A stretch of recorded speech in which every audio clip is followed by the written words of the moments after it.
kışın kender açılan gülün yaradık birin gönlünü akbalımın övrülü dersin övrümü söygüm canım deyip yüzünüm sana canım söyürün deyip söz verdin bana söydüm juan karlı pek söyge bağlar eksilmeyecek baktığımızı arzular seni mengdettim asmanın aynı aşık ten kara gözün humayına sen menin günüzüm karanlık hicam akbalımda çuvanin baklı biyeceğim benim ailetti gözler kışın ten arzum aşığım kuyen aşkım sen duygulum içine inmedik duygum sen çünkü akbalımda ilkinci söygüm sen çünkü akbalımda ilkinci söygüm sen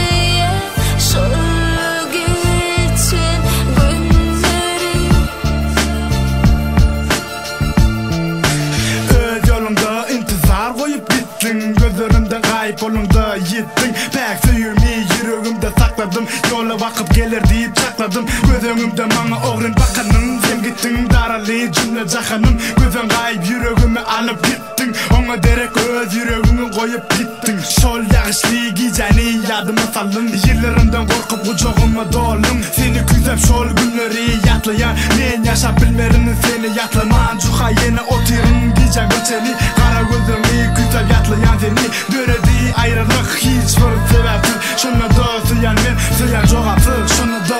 söyen cevapsız Ağla diyar gıynayar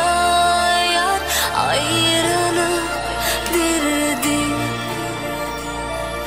Küsüye şol geçen gün